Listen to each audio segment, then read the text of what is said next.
Hello everyone, आप सबका स्वागत है मेरे चैनल हिंदी शिक्षक पथ पे। तो आज जो टॉपिक हम करने जा रहे हैं उसका नाम है हिंदी साहित्य का इतिहास। तो इस टॉपिक के जितने भी मेन पॉइंट्स हैं वो हम कंप्लीट कर लेंगे एक ये 10 या 15 मिनट की जो वीडियो है उसमें। जितने भी प्राइवेट टीचर्स हैं जिनके पास इतना टाइम नहीं है कि वो 2 किताबें देखें या फिर 1.5 से 2 घंटे एक टॉपिक को दें, क्योंकि मुझे पता है कि प्राइवेट टीचर की जो जॉब है वो कितनी हार्ड है। सो मेरी कोशिश यही रही है इसमें कि एक वीडियो में ही आपका जो एक टॉपिक है वो प्रिपेयर हो जाए। तो चलिए शुरू करते हैं हम हिंदी साहित्य का इतिहास। सबसे पहले हम जानेंगे हिंदी साहित्य का काल विभाजन। इसको 4 खंडों में बांटा गया है।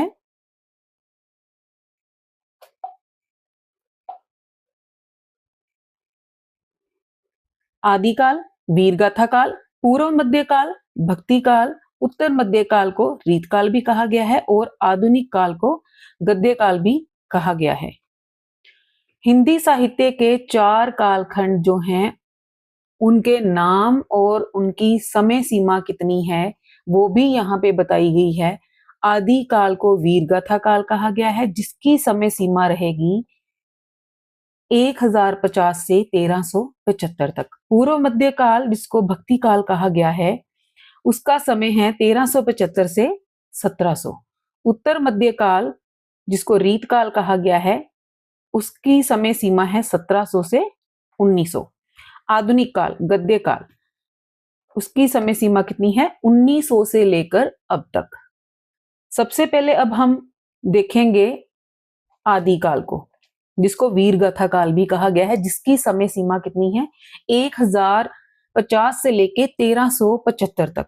आदिकाल के अन्य नाम क्या है, उनको किन नामों से और जाना जाता है वो भी हम सबसे पहले जान लेंगे।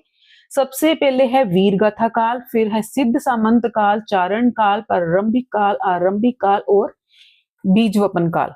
और आचार्य रामचंद्र शुक्ल जी के अनुसार वीरगाथा काल की समय सीमा जो है वो 1000 से 1350 तक है। अब ये नाम जो है और उनकी समय सीमा जो है वो आपको याद करनी पड़ेगी। 2 या 3 बार पढ़ के आपको ये याद हो जाएगा।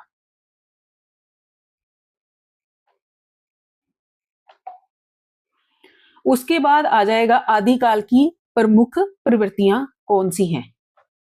सबसे पहले है साहित्य में वीर रस की प्रधानता।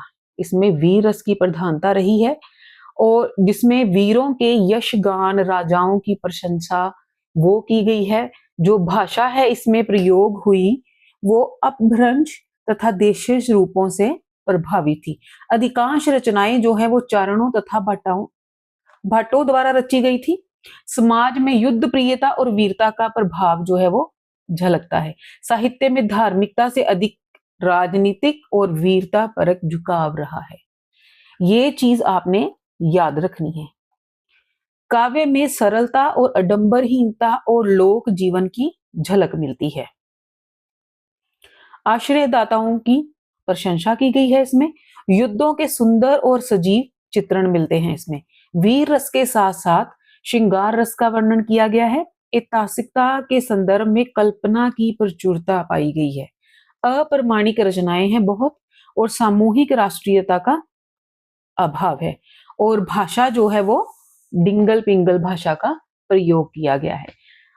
ये जो मेन महत्वपूर्ण जो बिंदु हैं वो इसमें से निकाल कर उसको पॉइंट्स में लिख दिया गया है जो बहुत आसानी से याद हो पाएंगे। उसके बाद आ जाएगा आदिकाल के प्रमुख कवि एवं उनकी रचनाएं जो हैं वो कौन सी हैं। कवि दलपत विजय, उनकी रचना कौन सी है खुमान रासो।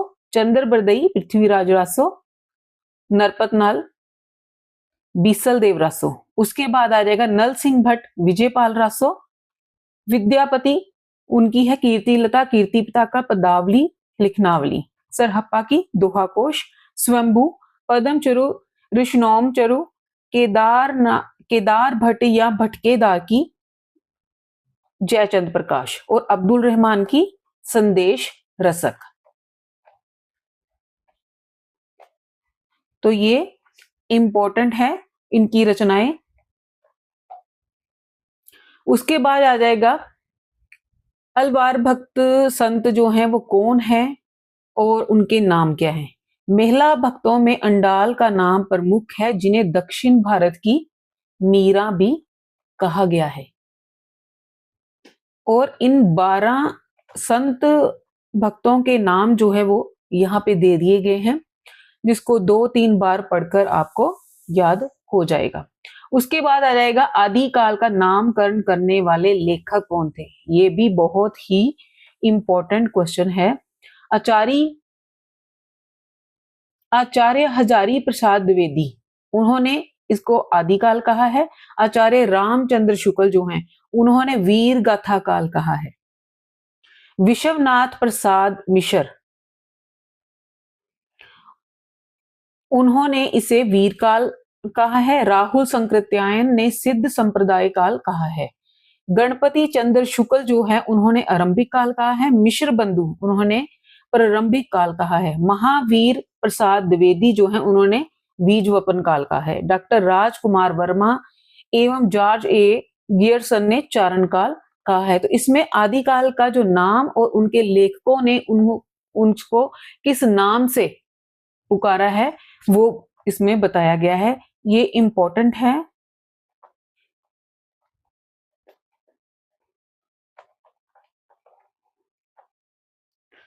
उसके बाद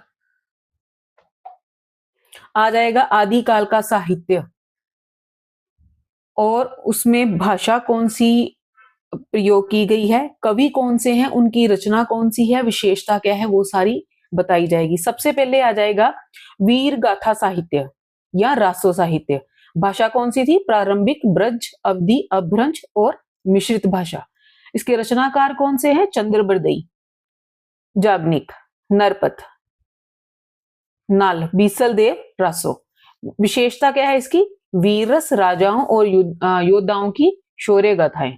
सिद्ध साहित्य में अभ्रंश मिश्रित प्राकृत भाषा का प्रयोग किया गया है। और इसके रचनाकार कौन से हैं? सरहप्पा, लुइयप्पा, कन्हप्पा और डोमप्पा। और विषय कौन सा है? योग, साधना, रहस्यवाद, समाज सुधार। नाथ साहित्य में अब भाषा का कौन सा प्रयोग किया गया है? अवहट, प्रारंभिक हिंदी भी जिसे कहा जाता है, और अभ्रंश भाषा। इसके रचनाकार कौन से हैं? गोरखनाथ। और विशेषता क्या है? हठ योग, वैराग्य और अध्यात्म। उसके बाद आ जाएगा जैन साहित्य। जैन साहित्य जो है उसमें भाषा कौन सी उपयोग में लाई गई है? प्राकृत, शौरसेनी और अभ्रंश। रचनाकार कौन से हैं? वदमनंदी, हेमचंद्र, जिनदत्त और सूरी। उसके बाद आ जाएगा कि इसकी विशेषता क्या है? धर्म, नीति, पुराण, कथाएं और चरित्र साहित्य। ठीक है, यहां तक हमारा हो गया आदिकाल। उसके बाद 1 लाइन क्वेश्चन जो हैं और कौन कौन से बन सकते हैं उसकी तरफ ध्यान देंगे हम। हिंदी साहित्य का दीर्घकालीन गाथा को स्पष्ट रूप से प्रस्तुत करने वाला सर्वप्रथम प्रयास किसने किया था? गारसा दा तासी ने। उसके बाद गारसा दा तासी के ग्रंथ का नाम क्या है? वो दिया गया है। इसको किस भाषा में लिखा गया है? वो दिया गया है फ्रेंच भाषा में। तबकात उस शुरा के लेखक कौन है? मिर्जा खान। इतिहास और आलोचना का समन्वित रूप जिसमें वह इतिहास के बारे में बात की गई है, किसने की है? ये आचार्य रामचंद्र शुक्ल ने। डिस्कवरी ऑफ इंडिया एवं हिंदुस्तान के लेखक कौन है? जॉन मिल्ट बोरो। और 7वें नंबर पे क्या है? हिंदी साहित्य इतिहास में त्रिमूर्ति लेखक किसे कहा गया है? गणेश बिहारी मिश्र और श्याम सुंदर दास और रामचंद्र शुक्ल जी। इन 1 लाइनर प्रश्नों से ही आपके और भी बहुत सारे जो डाउट्स हैं वो क्लियर हो जाएंगे। जितने भी इससे ज्यादा जो हिंदी साहित्य का इतिहास में इससे ज्यादा क्वेश्चन जो है वो नहीं निकल सकते। अगर कुछ रह गए होंगे वो भी एक अलग से मैं एक लेक्चर वो प्रिपेयर कर दूंगी, जो वीडियो है क्या चैनल पे अपलोड कर दी जाएगी बाद में। फिर उसके बाद आ जाएगा पूर्व मध्य काल, जिसको भक्ति काल भी कहा गया है। सन 1375 से लेके 1700 तक का इसकी समय है। सबसे पहले हम जानेंगे भक्ति शब्द की व्युत्पत्ति कैसे हुई या कहां से हुई। ये भज धातु से हुई। भक्ति शब्द का सर्वप्रथम उल्लेख किसने किया? श्वेता श्वेतर उपनिषद में इसका उल्लेख मिलता है सर्वप्रथम। भक्ति सूत्र के आदि प्रवर्तक नारद मुनि हैं। हिंदी साहित्य में भक्ति आंदोलन का प्रारंभ दक्षिण भारत के अलवार भक्तों की परंपरा से हुआ। इन अलवार भक्तों की संख्या कितनी मानी गई है? 12।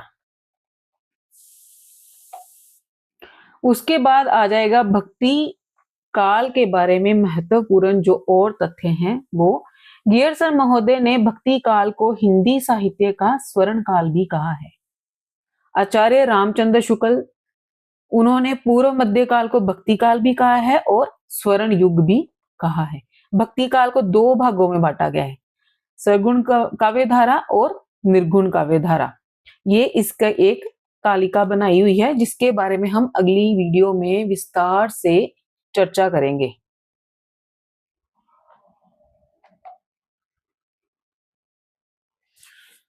तो हिंदी साहित्य और आदिकाल के बारे में हम इस वीडियो में चर्चा कर चुके हैं। नेक्स्ट वीडियो जो है वो भक्ति काल की होगी, जो बहुत जल्दी चैनल पे अपलोड कर दी जाएगी। Thank you so much.